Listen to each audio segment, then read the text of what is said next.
All right.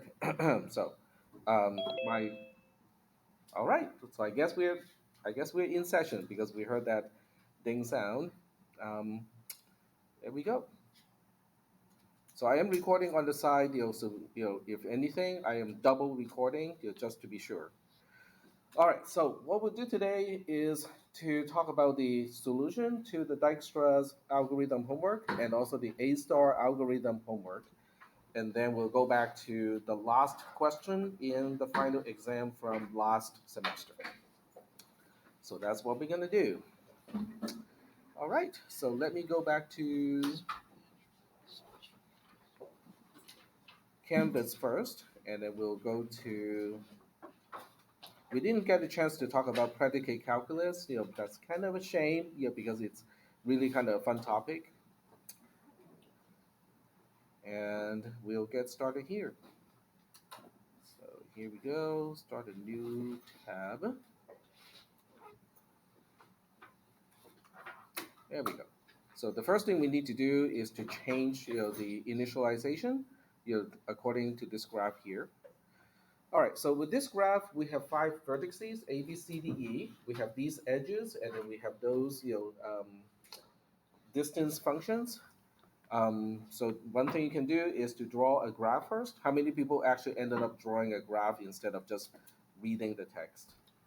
Okay, so I'm going to show you guys how to do it just by reading the text.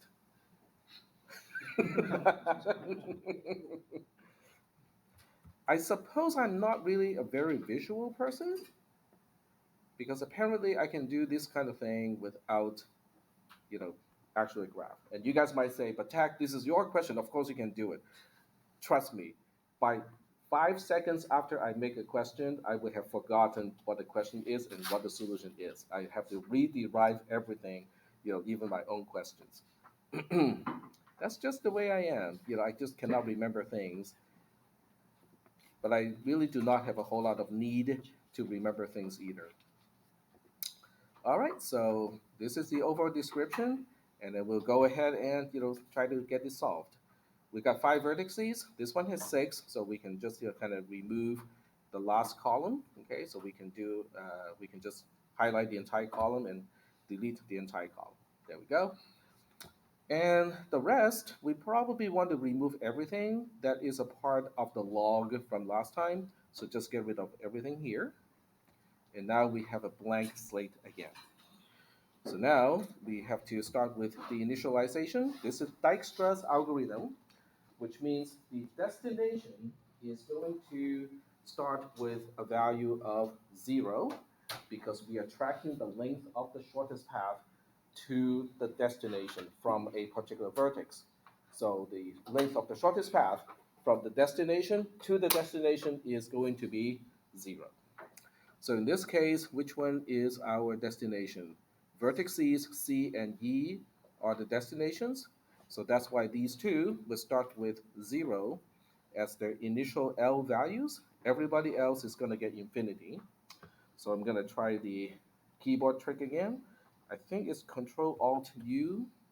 Nope. Control Shift U. Control Shift U, and then 2, 1, It was 221 something. Not sure. 215E, I think, and then enter. Nope. I can't remember. See, that's why I write things down because those are basically note to self.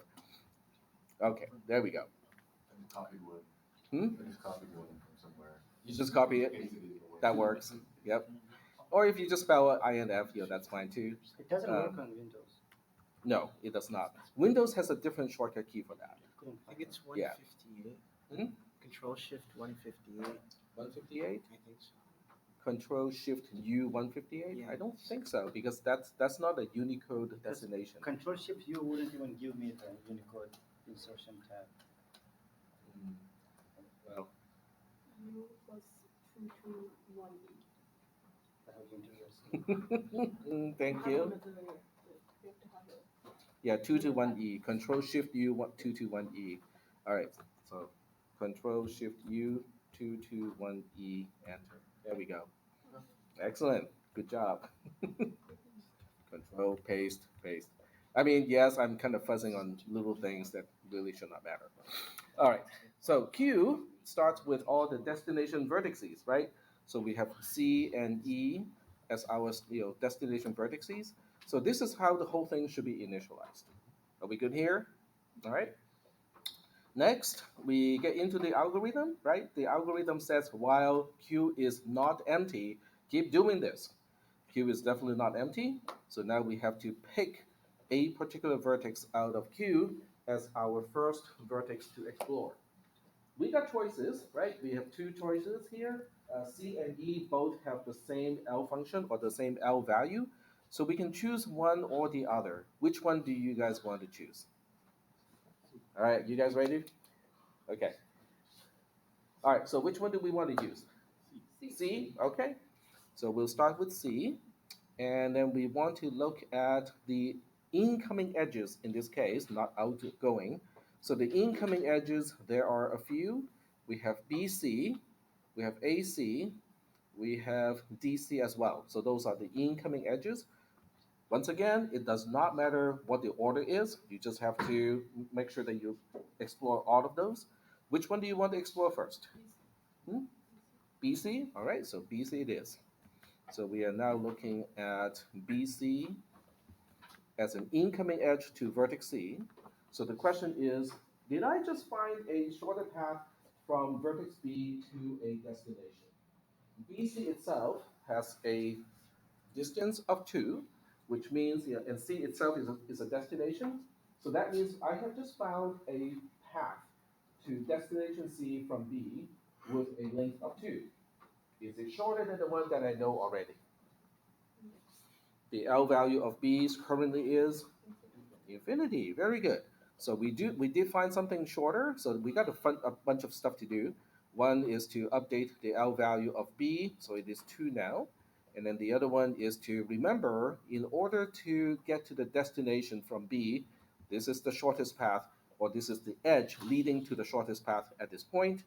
And we also have to remember to add vertex B back to the set. So we now have BE in it. I keep forgetting to erase the element that we have chosen from earlier. BE, Hmm? maybe BE to the BC. BE, because we chose C already. Okay. And then we choose another edge. Okay, pick one of the two remaining edges. AC. Okay, so we'll choose AC. All right. So if we choose AC, A currently has a the length of the shortest path from vertex A to a destination is infinity. And we have just found that edge AC will lead A to a destination, and that particular edge has a distance of 5. Did we find a shorter path? Yes. Okay. So that means we got a bunch of stuff to update. 5 goes here, and then the edge AC should be added into E prime.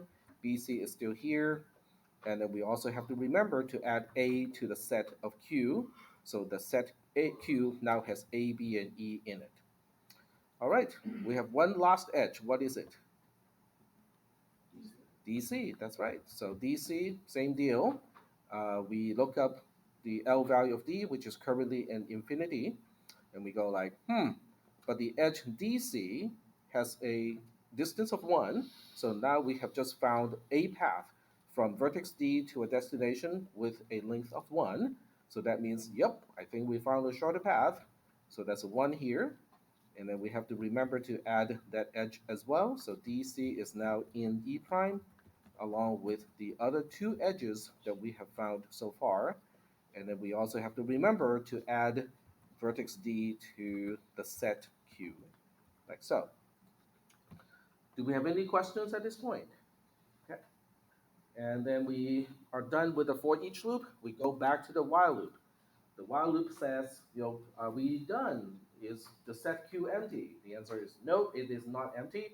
So now we have to choose another vertex to explore, which means we have to find one, potentially one of, okay, possibly the vertex that has the least L value.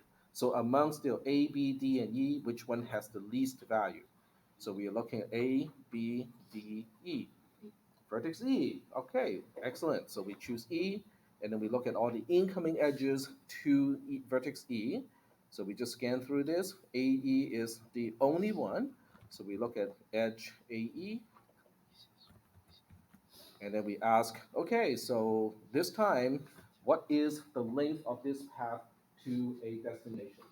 Vertex E is a destination, so it has a L value of 0 to a destination because it itself is a destination. But this path from A to a destination has a length of 6. We already found a path with a length of 5, so we did not find a shorter path, and therefore there's absolutely no updates whatsoever. Okay? So depending on which one you chose first, if you choose to expand E first, then you do end up with an update. When you choose to explore C, but because of the way we chose from the vertices, this time we do not. All right. Well, that basically concludes the for each loop. Nothing to do because we didn't find the shortest path. So now we go back to the while loop. The while loop now has A, B. Oh, did I forget something? Yep, I did. So A, B, D is left here. So now the Q set has A, B, D in it. We have to find the vertex that has the least L value. And that would be, okay, let's check out. This is A, this is B, and this is D. So vertex D has the least L value. So we're going to pick that one this time. So we take D out, and then we update the set to only contain A, B now. All right, are you guys ready for class? I was just Okay. like discussing this one. Okay, but let's not discuss, Okay, within the class, unless you have a cone of silence installed. so Yep, I will request the college to install cones of light silences in our classrooms. Yes, go ahead. You know that stuff to E prime for the E one? Next to Hmm? A? You haven't done anything else? You mean here? Yeah. We are not updating E prime because we did not find a shorter path. Okay. So if you don't find a shorter path, the condition of the if statement is false. So we don't do any updates whatsoever. Yep. Yep. Would it be incorrect if you still like just put 8B into 10B? Like, because it's the same base, not updated. Say that one more time. So you said there's no updating to do, so you don't have to put anything there, right? Correct. That is correct. Could you put what you have in box 8B on 10B? Can I put the? You mean copying from a cell to another cell? Yeah, like. Where would be where do you think? Where do you want me to copy from? My question is like for E prime's not being updated, right? That is correct. So could we just put the old values in that slot that you have highlighted? You mean put this over here? Yeah. That would not be correct because if you put anything here, it reflects that we are updating something. Okay. So I'm not going to be very stringent about it, when I grade it. But in terms of the actual operations, we actually did not touch E prime when we chose to look at the edge AE. Yep. so I was wondering, like, what if we picked something like A instead of D?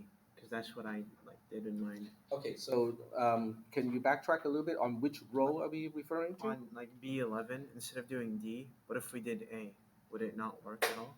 It would not choose A because according to the algorithm, the way we choose the vertex to expand is to find the one with the least L value.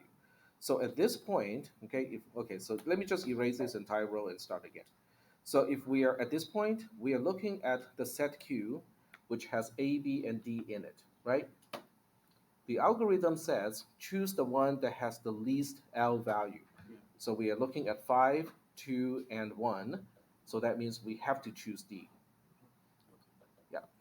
So that means we have to choose D here, which means we also have to remove it from Q. And now we're looking at all the incoming edges to D. So we just scan through this thing here. There's only one single edge from A to D. The question is this edge leading to a shorter path from vertex A to a destination vertex? Well, it can be decided relatively easily because we just have to look at L of D right now. L of D is a 1 right now. Okay, so L of D is a 1. The edge from A to D according to D as a function is 5. So now we have 5 plus 1. Okay, that path from A to D and then to C has a length of five, Six. five or six, six, and six is not less than five, so we did not find a shorter path. So once again, there's nothing to update at this point. So now we exit the for each loop because this is the only incoming edge to vertex D. There are no other incoming edges to vertex D. So we exit the for each loop, we go back to the beginning of the while loop. Q is still not empty. So now we have two vertices to choose from, vertex A versus vertex B. One has an L value of 5, the other one has an L value of 2. We have to choose B. So here's B, and we take it out of the set. Now we have to track the incoming edges into vertex B. So the incoming edges into vertex B is just AB. That's the only one. So now we say, let's evaluate the edge AB. So now the question is, did I find a shorter path from vertex A to to one of the two destinations? So the way we figure that out is look at L of B, which is 2, and then we add the distance of the edge AB, which is also 2. 2 plus 2 is a 4. 4 is less than 5, so that means we just found a shorter path from vertex A to vertex C in this case. Is that okay so far? Okay, so this time we got work to do because the new path has a length of 4, so we update that to 4. But more importantly, to set E prime, we have to take out AC and replace it with AB. Is that making any sense? Okay, so it's a two-step process. You have to take out the outgoing edge out of A and then replace it. So I'm going to do it exactly in that way. We take out the only outgoing edge from A, and then we replace it with the edge that we are currently considering, which is edge AB. And then we also have to remember to add A to the set A, but it's here already. I would still kind of put an entry there to reflect that yes, there was an assignment involved. However, the new value of the set Q is the same as before, and therefore we did not actually change the value, but there was an operation. Yep. Is that necessary? Like, will we lose points if we don't do that on a test, or? If you don't do that in the test, I would probably take points off. Yep.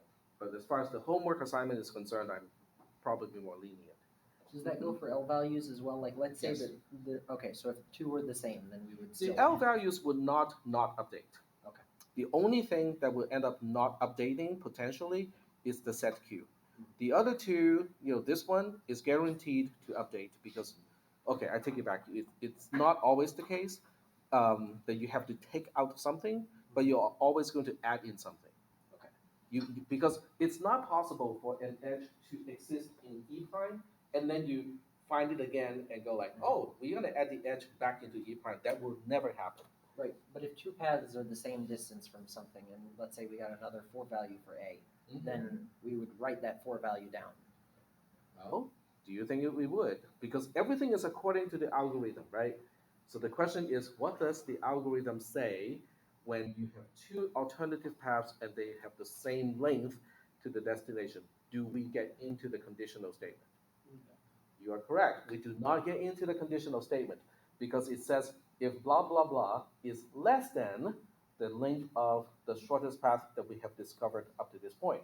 So you can discover another path of the same length, but that would not trigger any update. Okay, all right. Yep. If you have this kind of question on test, I just give us the Excel sheet printed on the paper so we can use it. That's a good question. I think I'll give you like a template. Yeah. So you can fill in. It depends on how I want to kind of cast the question because the sample question from last year is I gave you the trace and then you have to go backwards to figure out the graph itself. Yes, go ahead. So long as you end up with like the same E prime and L values, does it matter what destination vertex you start with? Like it does not matter. E or C? That is correct. In the case that two vertices in Q having the same L value, you can choose either one. It's basically just tossing a coin. All right, so we are almost done because now we are done with the for each loop because we have exhausted all the outgoing, incoming edges to vertex B. So now we are going back to the while loop. The while loop says, okay, Q is not empty, close to empty, but not quite. Then we have to choose technically the vertex in Q that has the least L value, but since we only have one in here, it is automatically the least as well, the one with the least L value. So we're going to pick A out of the set, and then the set becomes empty at this point. Now we have to look at all the incoming edges to vertex A, which there are none. Okay, so that means the for each loop is an empty loop. There's nothing to do. We go back to the beginning of the while loop. The while loop says, okay, well, Q is now empty. Let's get out of the loop. And this is the full trace. So your trace may not look the same depending on how you choose out of C and E, which one you choose to expand first. Okay, that would make a difference. And then when we get to this part here, it may also look different depending on how you order the edges, the incoming edges to vertex C. So your trace may not look exactly the same, but it should be consistent with the algorithm. So that's the point is, it has to be consistent with the algorithm itself. So are we good with this particular question, assignment? Okay, all right. How long did it take you guys to get this one done? You don't have to tell me if you don't want to. Okay. Did it help you understand the algorithm better? Yes. Oh, yeah, definitely. Okay, okay, that's good. Okay, that's what I want to know is not that I want to hear the answer is yes, but I want to know whether it helps or not. Because if it doesn't help, then I need to derive some other activities so that you guys will kind of get some more practice. All right, cool. Yeah, for the A-star algorithm, this helped me because I had to track all my steps hmm and learn the pattern. Do you find the format useful, or do you think it's more confusing than it is helpful? Well, sort of the way that it was like worded in the notes, it was a little confusing to try to map it to this, but once I like rewrote it a little Mhm. bit, it was easier to do. But I had to like really break down everything. Okay. All right. And it's good to know whether it works out or not. Because if it does, it's good. If it doesn't, then I can kind of find some other way to, have you guys to kind of do some hands-on stuff. All right. So we are now done with the Dijkstra's algorithm, and I updated the linked document. No, I actually did. I update? Yes, I updated the linked document. So that means to get to the solution, you just have to follow the link in the assignment itself, and now it is the solution of the homework assignment. So that makes it easier for you to compare your solution to my solution. All right, so that is done. All right, so let me get out of this one, and then we get to the other homework assignment. The A star, I made a little mistake in the description of the homework assignment. I think most of you found that, little error, and I think many of you also figure out, oh, okay, I think you meant that. All right, so let's get to hmm? DNX. Yep. Oh, I see that next to that. All right, so this time I will open the Google Sheet as a new tab as well, and just overwrite that one. And once again, I'm going to use just the text description and not use a graphical representation. It's okay to be a visual person and actually want to draw the graph in order to solve the problem. But over time, you might want to practice and try to do it this way in a much more symbolic way. Why do you think I recommend at least giving it a try? Okay, even though it doesn't feel natural to you. Well, the bare minimum, it's going to show up like this on the test, or could show up like this on the test. That is one question. That's one motivation. Yes. Um, well, it kind of resembles coding in a way that you can't really just draw out your code and flowchart like a whole like huge thing of code. So it's kind of getting us to think without a visual would be like more efficient. Okay. Go ahead. The more complex it gets, the harder it would be to actually try to map it out. And trying to get a visual representation. trying to get a visual representation when you have like a bunch of different vertexes that Yep. would just get like almost impossible after a certain point. Yep, it's kind of like flow charting versus pseudocoding. I mean, you guys are when you took CISP 300. Did your professor talk about flow charting? Okay. Do you want to write your programs in the flow chart in CISP 430? Exactly my point. Okay, that is exactly my point. You want to start from a visual representation so you get the understanding of what a loop is, what a conditional statement is, but you want to form a more abstract understanding in your mind when you're trying to actually get things done. Okay, so there's a process of understanding a concept where graphical and visual representation is great, and then there's the application of what you have learned, in which case the graphical representation may not be the best way to do it. Yeah, go ahead. Up. Yep, you raised your hand earlier. No, I was just gonna say what he said. Oh, okay, that's fine. I just wanted to give you an opportunity to say it too. All right, so that's what we're gonna do. We have four vertices here, so that means we can just kind of go ahead and get rid of some of these columns. Okay, so these two, not necessary. I would not collapse the columns. I would just kind of erase them because this way it doesn't change the references, in the equations and formulae and whatnot. And then we'll just kind of empty out the content otherwise, like so. So now we have a blank slate to begin with. Now this is A star algorithm. Okay, so there are a few key differences between the A star algorithm compared to Dijkstra's algorithm. The first thing is we have a pref here, so they're all undefined. Okay, so undefined, undefined, undefined. And then the g function is representing the length of the shortest path from the start vertex to whatever vertex corresponding to the column. So in this case, vertex A is the start vertex, so that means the g value of A has to be a 0. But that's the only one because everything else is not a origin, it's not the start vertex. So everything else we get infinity. So 2, 2, 1e, there we go. So we just need to copy, oops, copy, and then paste, paste. As far as f is concerned, that the definition of the f function is it is the g function plus the heuristic of that vertex to the end vertex, which in this case is x. So I forgot to change all the d's to x.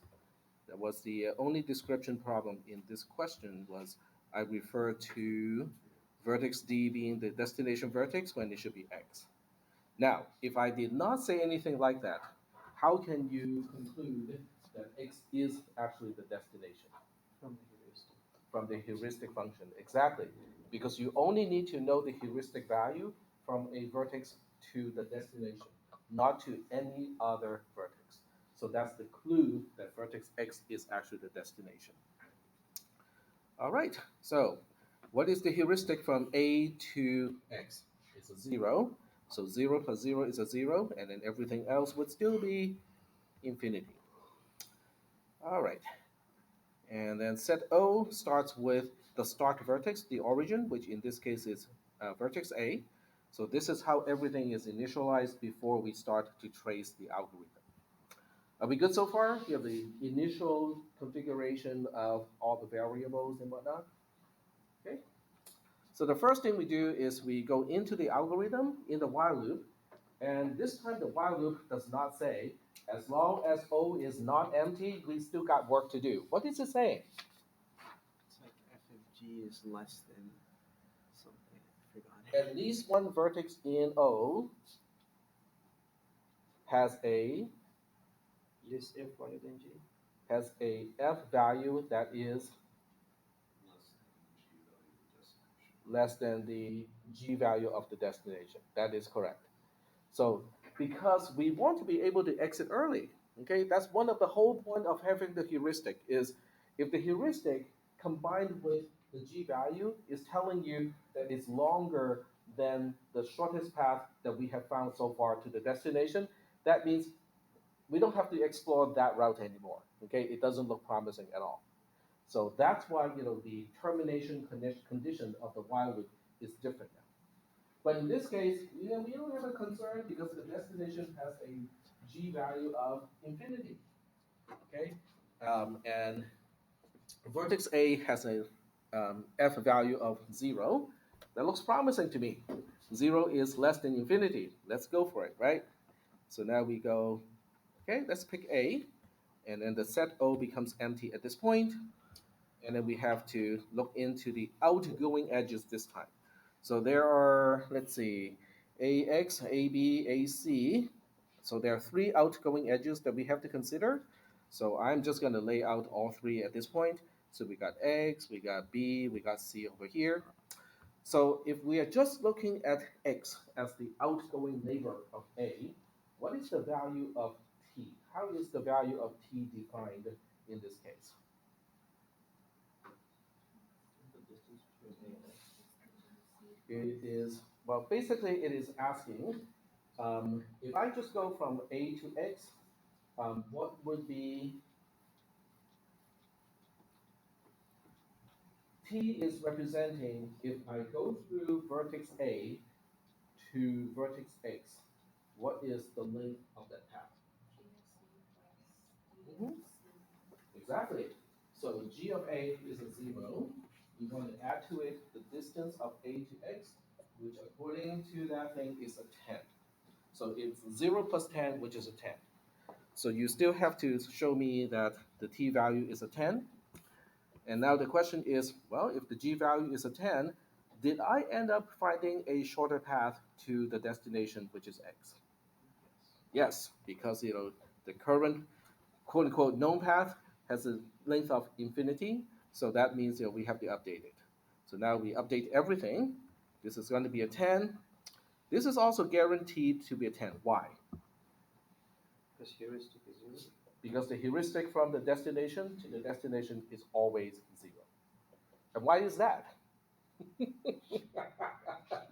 Why is that? Why is the heuristic going from the destination to the destination has to be 0?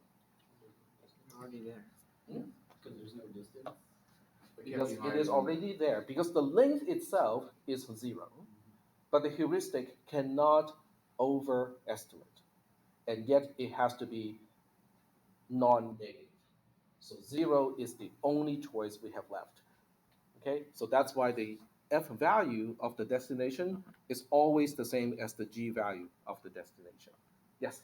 So basically, in your heuristic set, the x0 is redundant, right? So It doesn't need to be there, but it is still a part of the function. Yep. Yep. The heuristic is like is a general thing. It's not it's something that's defined per application. So in reality, the heuristic function is typically some kind of formula, um, possibly involving sine, cosine, and all kinds of math function. But typically, it has a relatively it's efficient to evaluate. So you don't spend a whole lot of time to evaluate the heuristic. It's called a rule of thumb.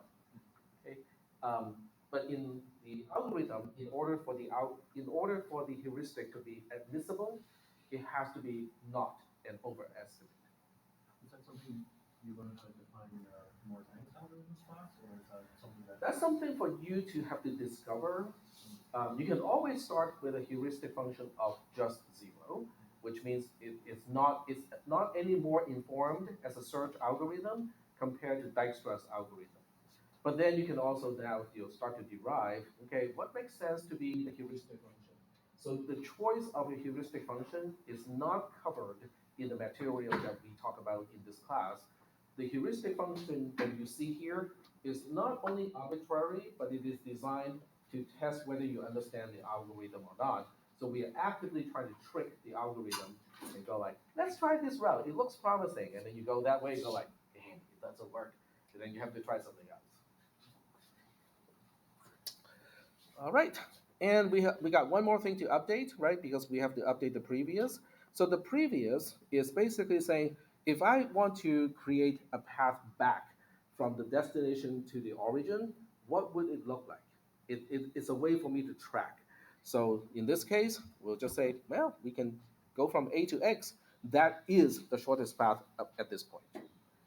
Okay, so now we look at B, and don't forget, if you successfully update the G value of whatever n is, you have to add that to the set O. So now X is a part of the set O. So now we look at B. In other words, we're looking at the edge AB, and we ask, if I go from A to B, is that a shorter path compared to the shortest known path from the origin to vertex B? The answer is yes. How do we know? Because the g value of b is infinity, which means the length of the shortest known path from the origin, which is vertex A, to vertex B is infinity. But hey, I find that if I use edge AB, it has a distance of 3. So 3 is less than infinity, right? But before we do any updating, we have to indicate t is now 3. And then we said, oh, we go like, okay, 3 is less than infinity. Let's update a bunch of stuff. So we update this to be 3. And then what about this one over here? What about f of b? How should we update that? 7. It'll be 7. Very good. Because the heuristic function from b to x is 4. So we add 3 to 4. It becomes 7 over here.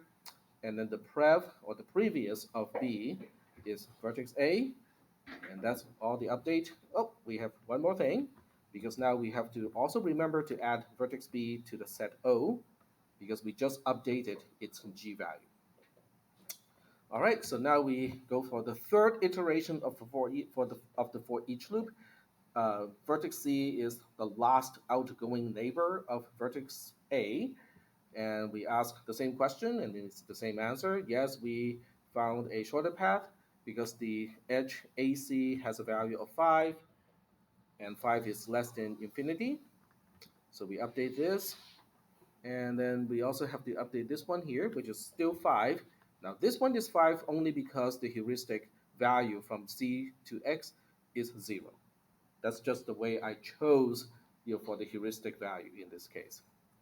And then we update this one to also be A, and then we add C to the set, like so.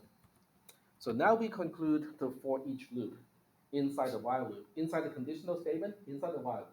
So now we go back to the while loop, and then we ask the same question.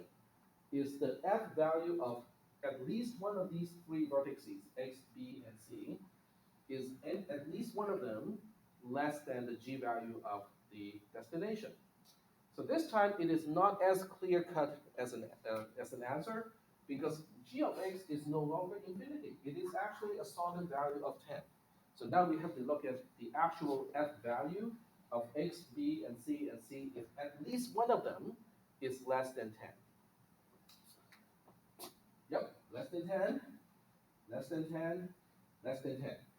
Okay, so we, oh, okay, I point out too many things because we should only look at B, C, X, not A. So 7 is less than 10, 5 is less than 10, 10 is not less than 10, but it's okay because I got 2 of them being less than 10 already. So that meets the requirement, and we now have to go back into the loop and say, okay, but which one should I choose this time? Well, which one has the least F value out of B, C, and X? C. C has the, well, look at these 3, right? Which one has the least value? It is the 5, which belongs to vertex C. So this time we choose vertex C, get it out of the set, and then we look at all the outgoing edges from vertex C. All right, so let's check out all the outgoing edges out of C. There are one of them. There's only one, which is CX. All right, so now we look at the t value. The t value is the g of c plus the distance from c to x. G of c is 5, and then the distance from c to x is 3. 5 plus 3 is an 8.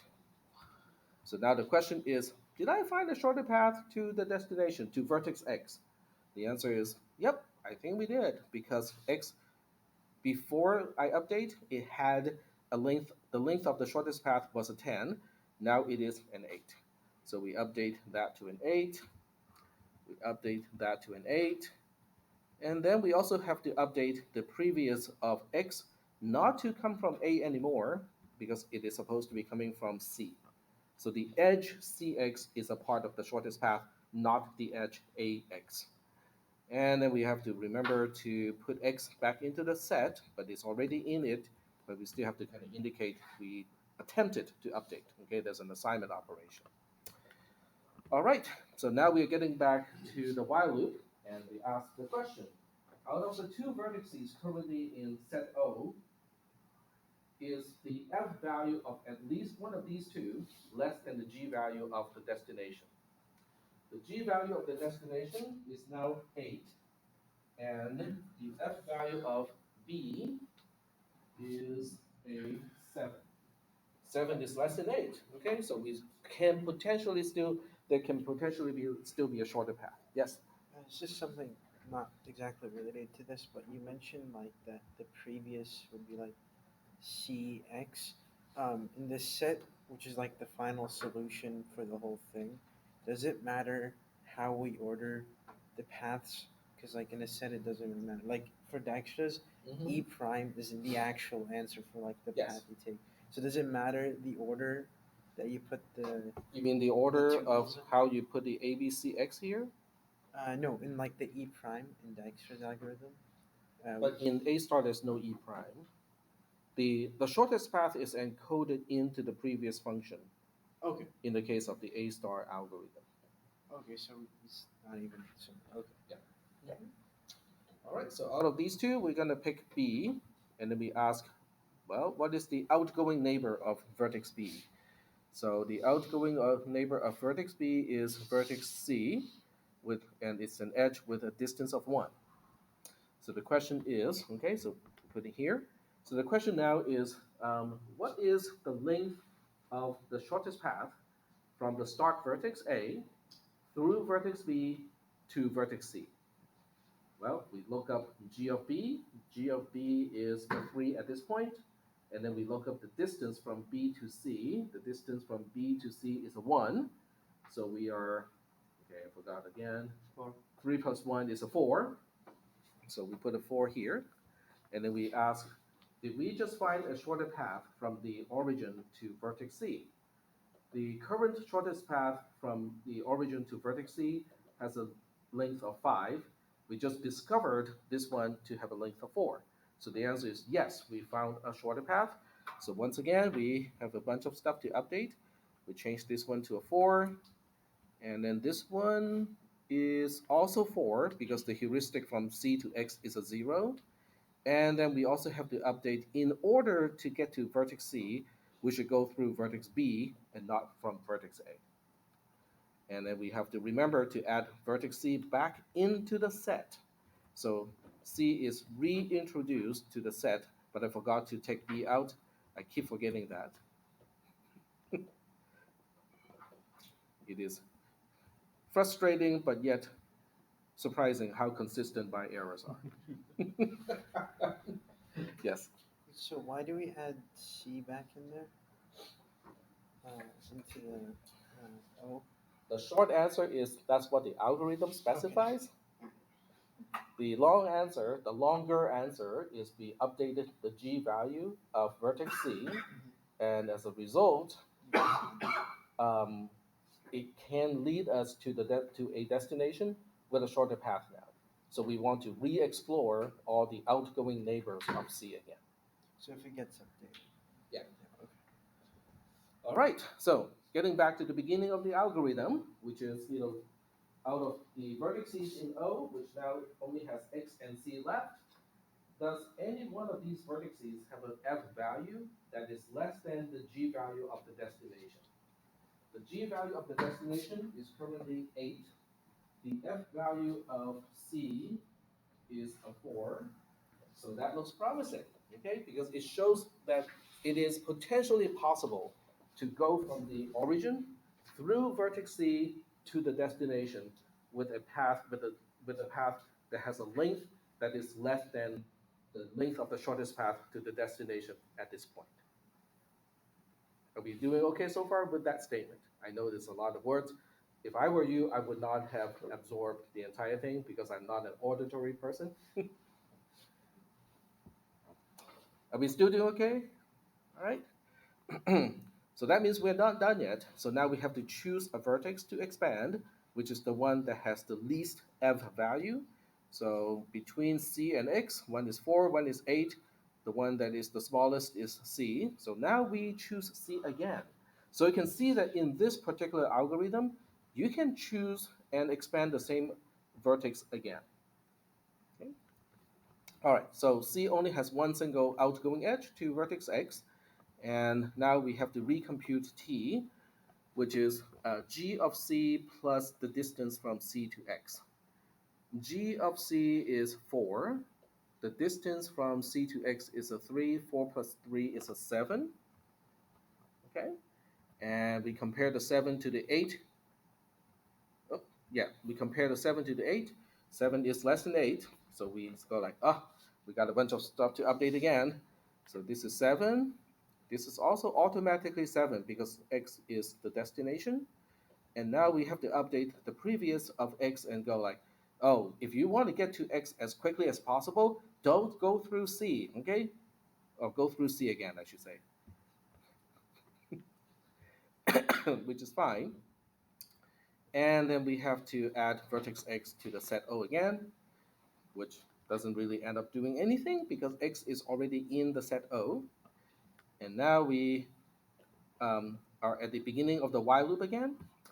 So we have to evaluate and ask, is the f value of at least one vertex in O less than, not less than or equal to, but less than the g value of x? Well, since x is the only thing left, right?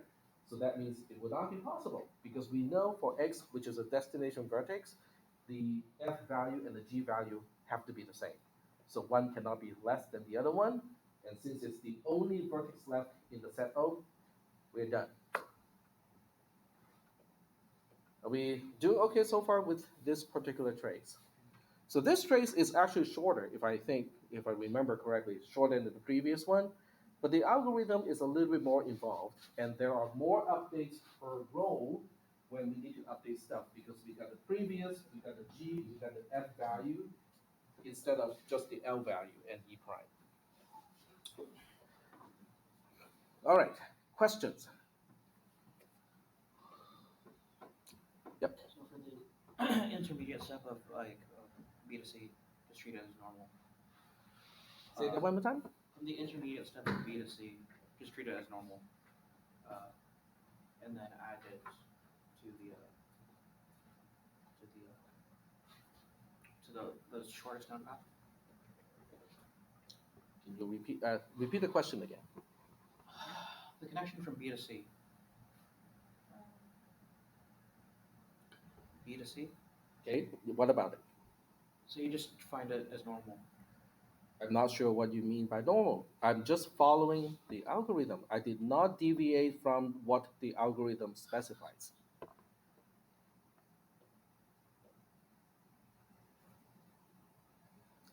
There's no such thing as normal versus abnormal because the algorithm specifies exactly what you need to do in each step. Yes? Um, Perhaps you meant the standard edge length versus the heuristic length from B to X. Is that perhaps what you meant? Those are defined in the question itself. So, I mean, I mean, the notion of normal versus not normal, is not really applicable because things are very definite when we look at the algorithm. So the answer is no. There's no special consideration. Even the fact that x is a destination is not a special consideration because when we get to the last point here, we just have to evaluate things the way the algorithm specifies, which is look at the g value of the destination. Okay, the g value of the destination is a 7. Look at the f value of the vertices inside O, that's only 1, which is also x. So we look at the f value of x, which is also 7, and then we ask, is 7 less than 7? The answer is no. So that means no vertex in the set O has an f value that is less than the g value of the destination, and that's the reason why we exit the loop. So there's no special consideration whatsoever once we finished the initialization. The initialization phase is the only point at which the destination or this origin may be treated differently. Is that okay? All right. I'm not trying to be critical or mean, but I am curious, about why certain questions are asked, and I want to make sure that you guys look at an algorithm as an algorithm. There's no such thing as normal versus not normal, because all you're doing is you're just following the steps. You're following the conditions, you're following the control structure, and we are not deviating. There's no part in this particular trace that deviates from the algorithm. Is that okay? Okay. All right. Any other questions? Any other related questions to both of these algorithms, Dijkstra's versus the A star algorithm? Have you guys done the program in 430 with Dijkstra's algorithm It was in the homework. in the homework? So do you have to code it? No. So what do you have to do? Look at it and answer questions about it. You're sitting at the graph. You're at the graph. Trace it by hand using stats, I guess? Yeah, Yeah, kinda. that's what I remember filming. Trace it by hand. So how do you show your answer? Well, it's online homework, so basically you like look at a graph and then it goes through and it's like, what is the what are we looking at after like the third for loop, etc. Oh, okay. So if you did something like this, you would have the answer too, right? Okay. Okay. All right. And since it's in C++, is that class using the notion of a set, or using just an array to represent, to kind of brute force a set? It's an array. Array. Okay. So do you check for duplicate items? Because in this case, we try to put x back into the set several times, but because it is a set, mathematically you cannot have duplicate items. So in the 430 algorithm, does the algorithm check for duplicates? Puts a duplicate back into the stack again. It puts the duplicate back into the stack. So would there be two entries of the same vertex? Okay. It would not be wrong to do that. The algorithm would not break and give you the wrong path, but it would not be optimal to do so. Okay, all right, cool. Now you get a more understanding of how I think, right? Because the questions that I ask reflects, okay, so how does that work? What do you do with that, and so on. And I think that's just the way I think. All right, so with this done, we have one last question from the practice exam, or the actual final exam from last semester. So we'll go ahead and finish that one.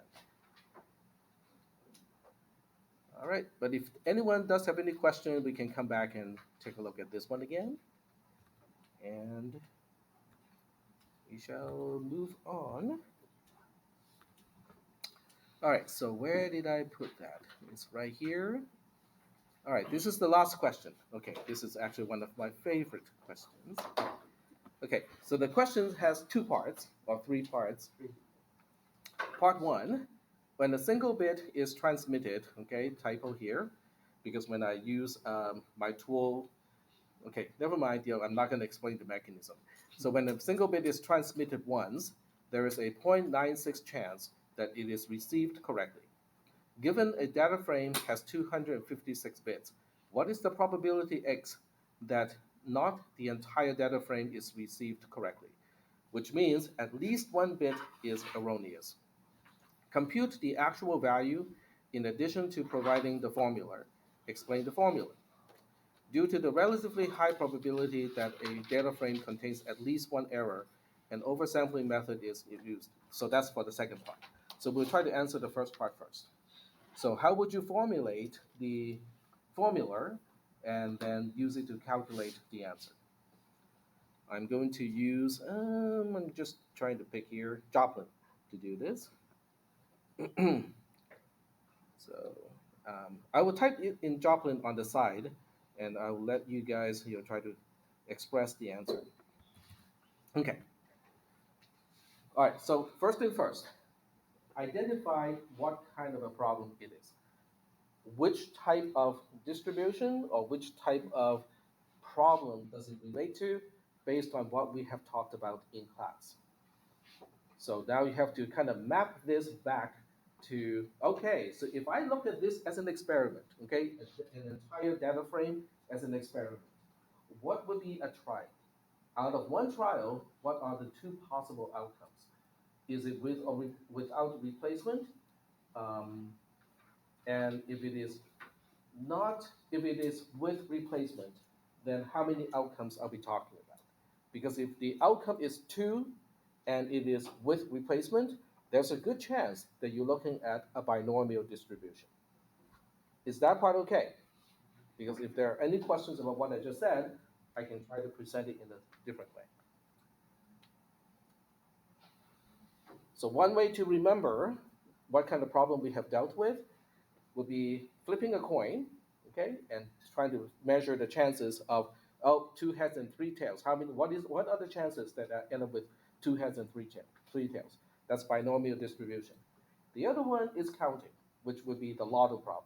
The lotto problem is very representative of that kind of a problem. So what do you think this is going to be? Yep, So the question doesn't specify if transmission of one bit is affecting the other one. that is correct. So It does not. Should we assume that they're not related? Well, when a single bit is transmitted, there's a chance of 0.96 or 96% that it's received correctly. So it would suggest that it does not depend on the position of that bit in the packet. In that case, we can use binomial. Yep, and therefore this is binomial distribution. So if you look at the transmission of one data frame as an experiment, we have 256 trials in this case. Every trial has two outcomes. It's either received correctly or it is not received correctly. Okay? And it is with replacement. Just because the first bit got received correctly does not automatically mean the second bit has to be received incorrectly. So it is with replacement. Every single bit has this, every single trial has exactly the same outcome set. Okay? And the outcome set is exactly 2. The cardinality is exactly 2. So that is pointing very suggestively to this is a binomial distribution. Okay. So knowing that this is a binomial distribution, what really is the question asking? That we want to know the probability x that not the entire data frame is received correctly. What is the other way to say that? Not the entire frame is received correctly is the same thing as saying not all 256 bits are received correctly, which is also the same thing as saying at least one bit is received incorrectly. Okay? All right. So how do we calculate that probability? What does binomial distribution look like, generally speaking? And how do we work with it to get to the answer to this question? All right, so definitions. Okay, so I'm trying to let you guys know how I think. When I see a question, I will try to relate it to definitions as quickly as possible. So what definitions do we have to work with here? The binomial theorem. What does that say? What is the binomial theorem? Where do you find it in my notes or your own? Those are the questions that you want to answer. Okay, you want a answer to those questions. If you do not want to write your own stuff, okay, you can definitely just print out my modules and bring it with you. But you need to know where to find the definitions. That is important. The other way is to summarize into your own notes. Okay, then you know exactly where to find it because you put it there. Even I can probably remember why I put something if it's within the 1 week's time frame. Okay, so let me go back to Joplin, and then we'll talk about the binomial distribution. Okay, and maximize. There we go. And I'll start a new note here. Today is 2023 0510. Okay, so we're looking at the binomial this theorem. The binomial theorem is a little bit long, but the gist is this. The gist is when you look at p plus q, the whole thing to the power of n, it is now represented by the summation of I going from 0 to n. Okay, there we go. And what is each term that we are adding in this summation? I hope you guys still remember we have to choose something, right? So the question is, what choose what? N chooses I. Okay? And what do we multiply to this coefficient? P to the power of, and well, I mean, there are several ways to express it. I'm just going to use this way. So q to the power of n minus I. There we go. Does that look familiar to you? And if the answer is no, well, I mean, you still got a few days to study. I don't want to sound very pessimistic, but if this does not look familiar to you, then you kind of need to kind of get onto the studying train. Mhm. Okay, so given this is the binomial theorem, you go like, okay, so how does it relate to our problem? Well, in our problem, n is what? 256. Okay, so you say n is 256. Great. Replace every single n with 256. But you look at this in here, you go like, but tech, this whole thing is meaningless. Because the way we define q is it is 1 minus p, which means p plus q is just 1. 1 to the power of 256 is that big mess over there. And I just made a mistake here because I forgot to put braces between this and this. So to force the entire thing to be in the exponent. There we go. But that's not going to help us, right? Because all this is saying is one can be expressed as that one gigantic expression of sigma, blah, blah, blah. Okay? Doesn't really solve the problem. Then someone may say, maybe you should consider changing this p to the number that we're given with, which is 0.96, and then q to be 0.04. That's not going to help either, right? Okay, so what do we need to do? We have to change the range of the sigma. In other words, this is telling us the probability of having 0 bit of error all the way to 256 bits of error. The entire data frame is received incorrectly. Then go like, well, that's certainly one because that covers every single possible case, right? You look at the 256-bit frame, it can have 0 error, it can have 1 error bit, 2 error bits, all the way up to 256 error bits. And all this is saying is, yeah, we got every single case covered. That's not helpful. That is not helpful at all. What do we really want to find out? This is what we want to find out, okay? What we do want to find out is that.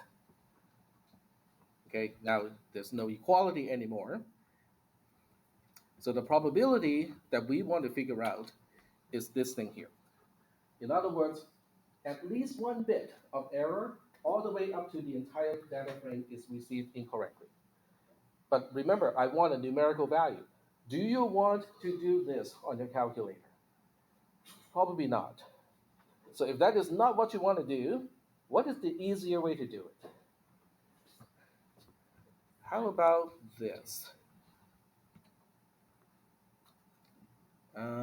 We want to change it to 0 to 0. Okay, oops, sorry about that.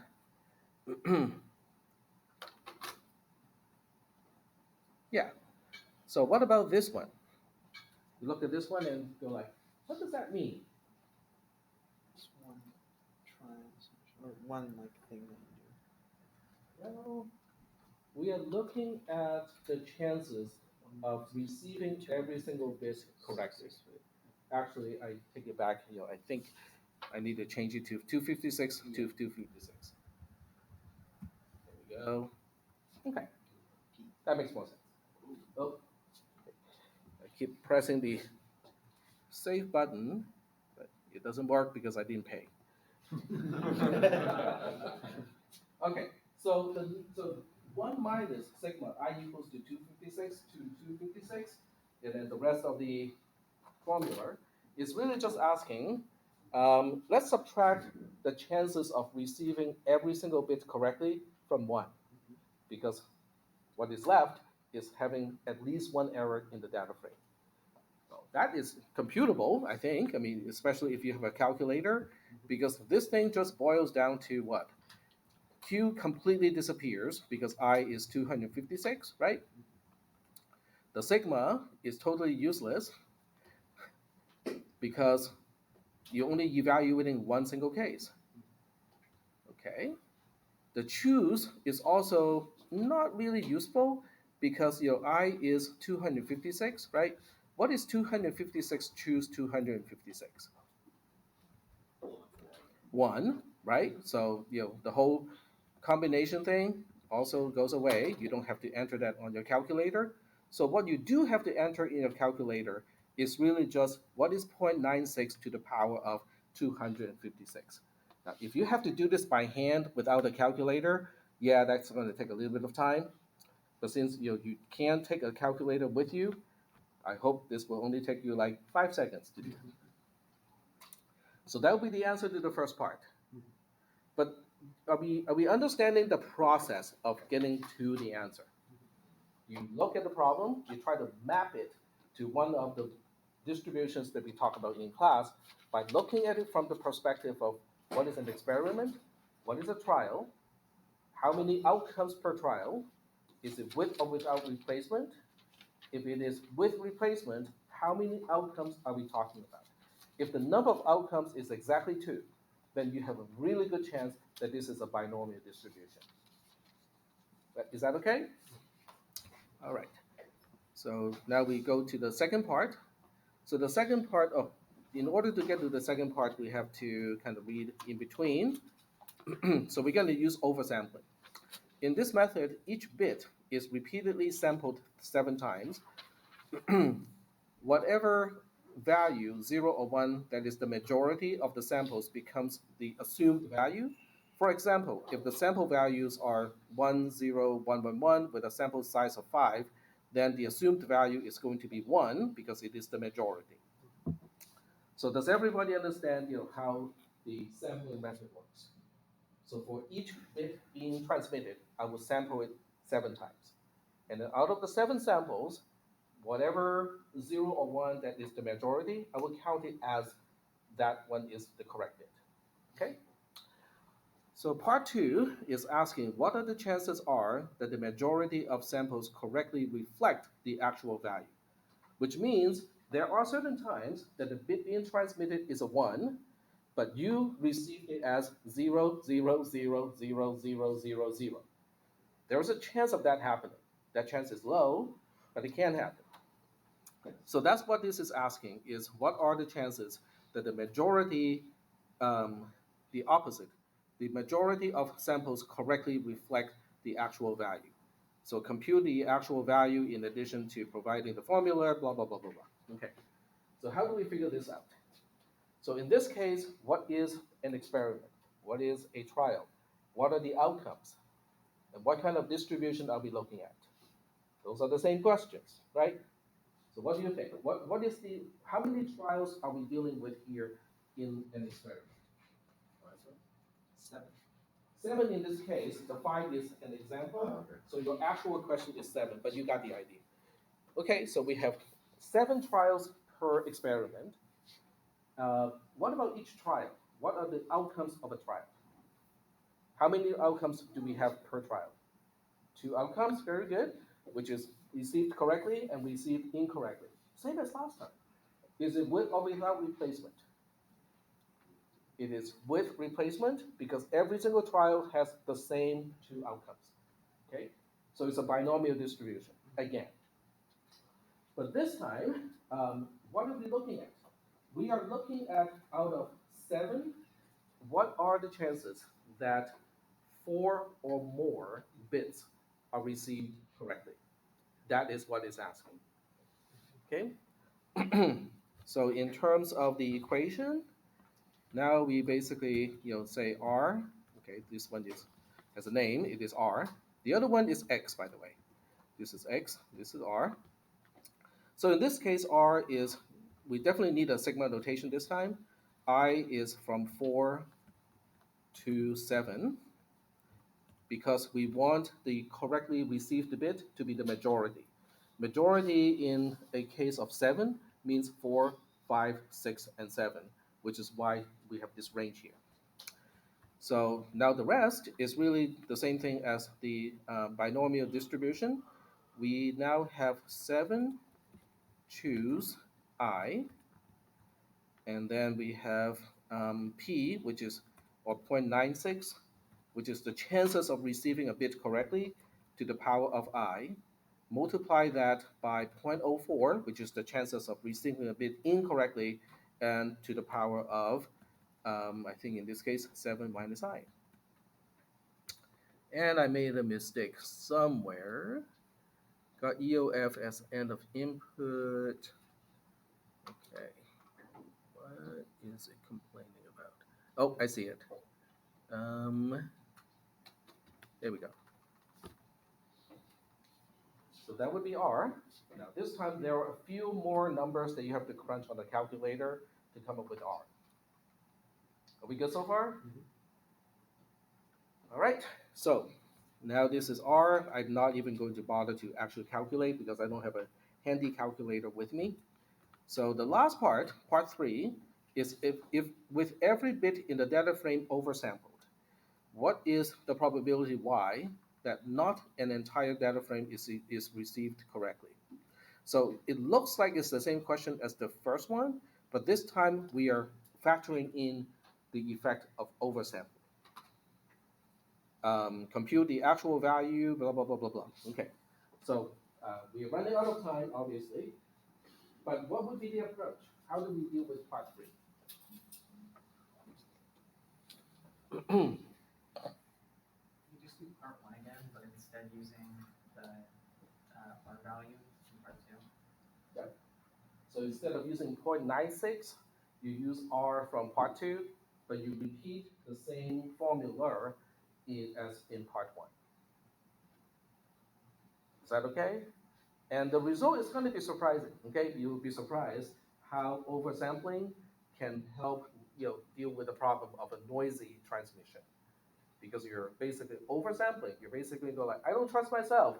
During the transmission period of 1 bit, okay, I'm going to sample, sample, sample, sample, sample, sample, sample, and I'll just look at the majority and go like, okay, if this is the majority, I will count that as the correct bit. So just using that approach is going to help you increase the chances of the entire data frame being received correctly. So that's kind of the whole gist of question number 4. But I'm also hoping that you start to understand why probability is important in computer science. Because knowing the probability or being able to go back to recalculate the chances of transmitting a bit correctly is really useful, because in real world, I mean, we are computer science people, right? Everything is ideal.